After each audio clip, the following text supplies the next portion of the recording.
Et bonjour, aujourd'hui on va voir une panne d'ordinateur.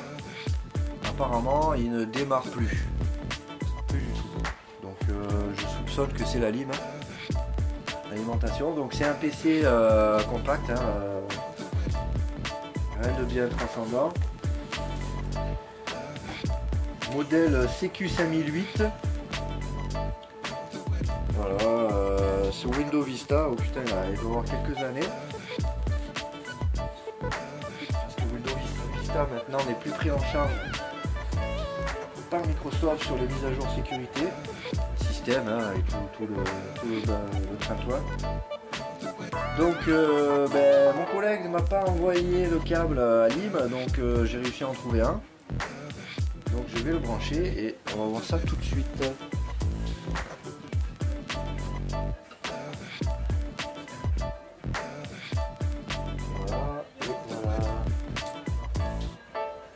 J'ai la petite lumière verte derrière qui s'allume. C'est assez bizarre, normalement je ne devrait pas s'allumer. Et on va voir si au voyant il y a quelque chose. Ah, il s'allume et il fonctionne. Qu'est-ce qui se passe? Qu'est-ce qui se passe avec ce PC là? J'ai pas mis d'écran donc je peux pas voir. Ah, il fait un sale bruit quelque part.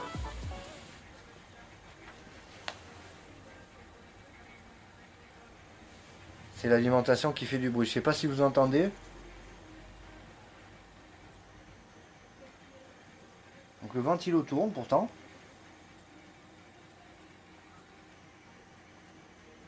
Il y a un sale bruit quelque part. Je détermine pas c'est où.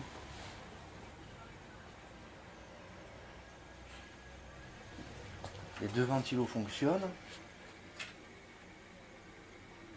Bon, ce qu'on va faire, pour être sûr, c'est je vais lui mettre une autre alimentation directement. Une que je me sers pour mon système de water cooling pour vidanger. C'est une alim pareil, 300 watts, classique, on va dire no name. Donc, alors ça va être pour les prochains viewers qui verront ça ou qui veulent voir. Donc l'alimentation c'est ça. Et tous ces câbles qu'on voit là, rouge, orange, vert, tout ce gros fouillis là de câbles. Donc ça ce sont des prises pour adapter d'autres disques durs, par exemple.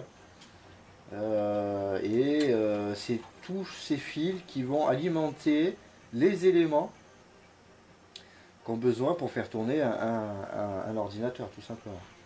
Donc là, on va enlever déjà le câble alimentation disque dur. Voilà. Donc c'est une fiche comme ça, je ne sais pas si on voit bien. Une fiche comme ça, plus ou moins. Voilà. Ça ressemble à ça. Ensuite, on fait pareil pour le disque dur. Voilà, c'est la même fiche, c'est une alimentation pour le disque dur. Et ensuite, on se rend compte que on suit les fils en fait. Là, on va prendre le connecteur de la carte mère, le 20 piles, je pense. Peut-être un 24, mais bon, je ne me rappelle plus bien. Donc, ils sont un peu chiants à enlever. C'est vrai qu'il faut tirer dessus. Voilà, à quoi ça ressemble. C'est tout con. En plus, tu as un sens de cran. Tu peux pas te tromper. Donc voilà. Et on voit déjà qu'il y a un bon travail de fait. Et il nous reste l'alimentation processeur. Je vais enlever le zoom parce qu'on va pas bien voir. L'alimentation processeur qui se trouve ici. Généralement, c'est un connecteur 4 piles, 4 broches. 4 piles ou 4 broches. Et donc on voit qu'on a tout ce lot là tout ce lot dans les mains.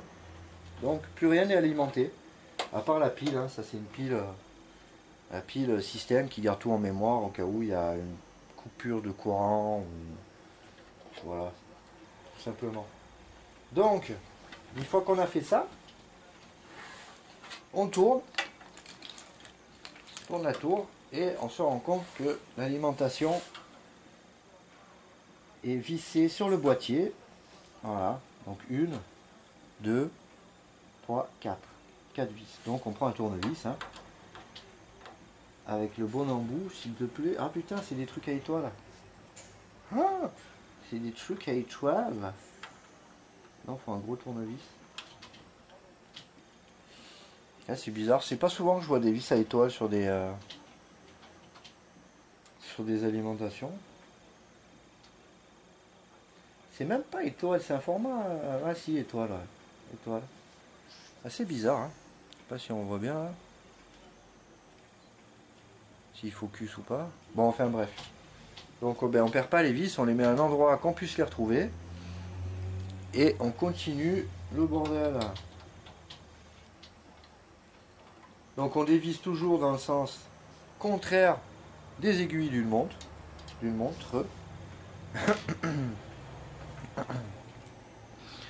Voilà. Et on répète ça 4 fois. En forçant bien à plat sur l'empattement de vis pour pas foirer les vis. Des fois ça arrive, hein, vis de mauvaise qualité. On force un peu en biais. On a foiré le truc.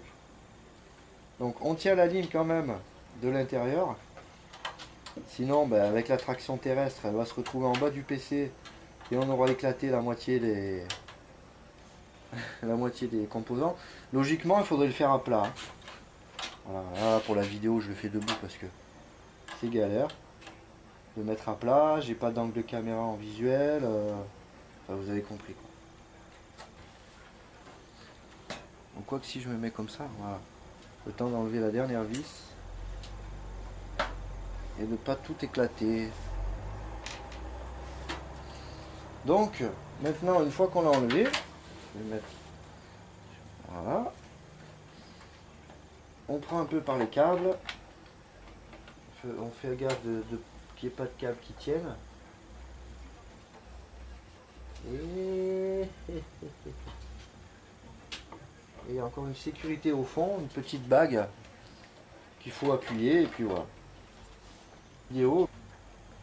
Après, déterminer une panne dans une alim, ça je pourrais pas vous dire. Hein.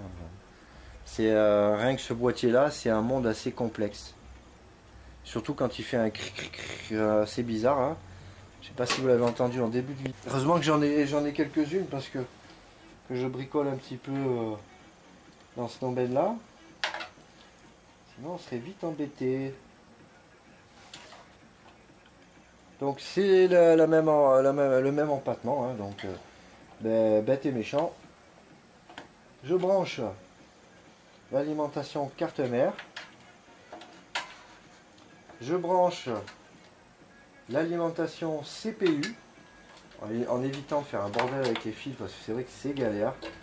Quand on a une tonne de câbles au milieu, c'est pas évident. Donc tac, on entend avec un petit clip, donc c'est bon signe. Donc je vais essayer de mettre l'alimentation par là. Hop.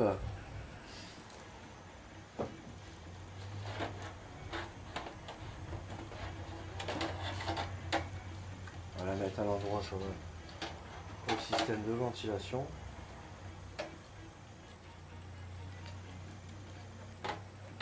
Voilà, hop. Comme ça au moins elle risque pas de tomber, de se casser la binette. Ensuite, on récupère les alimentations disque dur et bon, il n'y a pas de sens, c'est les mêmes fiches en fait. Hein. Ce qu'il faut, c'est repérer là où on les a enlevés, tout simplement, de façon à reconnecter en alimentation, en énergie électrique. Donc j'ai reconnecté le lecteur DVD disque dur. L'alimentation CPU, elle est bonne. L'alimentation carte mère, elle est branchée. Et du coup, ben, il n'y a plus qu'à mettre le cordon.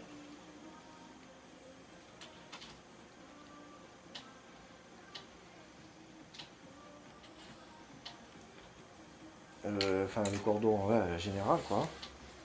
et venir voir si tout fonctionne.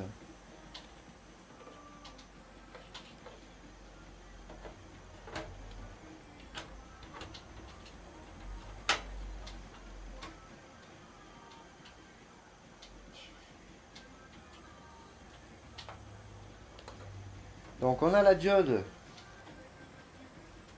Je sais pas si on voit là. On voit quelque chose ou pas? Ah non, on voit que dalle. Donc on a la diode qui s'est allumée. Hein. Voilà, qui dit bon, l'alimentation en énergie, elle est bonne. Enfin, elle est détectée. Maintenant, il faut que je trouve le bouton Power. Et c'est parti.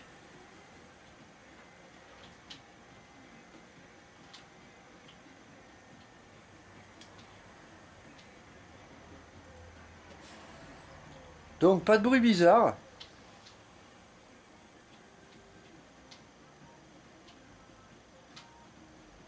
Ni du côté de la lime, ni rien. Les ventilateurs ont l'air de tourner les deux, donc ben, parfait. Et voilà, ça va être la partie 1. Après la partie 2, ça va être... je sais pas si on voit bien, mais bon. Comme c'est un peu en soirée, il fait bientôt nuit, on voit pas trop le système de ventilation au processeur. Dedans, à l'intérieur, il est d'une noirceur, d'une saleté, on va dire plutôt. Et je vais montrer ça en détail. Ça va être un grand nettoyage, un check-up un petit peu de tout. Et voir après s'il est possible de passer sous Windows 7. Il est sous Vista là apparemment, et du coup ben, ouais, c'est pas bon de laisser un PC sous Vista direct, donc peut-être avoir changé juste la carte mère, hein, il est possible de le faire. Et déjà je vais essayer de choper un écran, le brancher et voir qu'est-ce qu'il y a dans le ventre quoi. Si c'est un 2 cœurs, un GHz, voilà, Windows 7 c'est même pas la peine. Il faut voir la RAM aussi, qu'est-ce qu'il a dedans. Et puis voilà. Donc pas de bruit bizarre. Hein. Ça a l'air de bien fonctionner avec mon alim ancienne.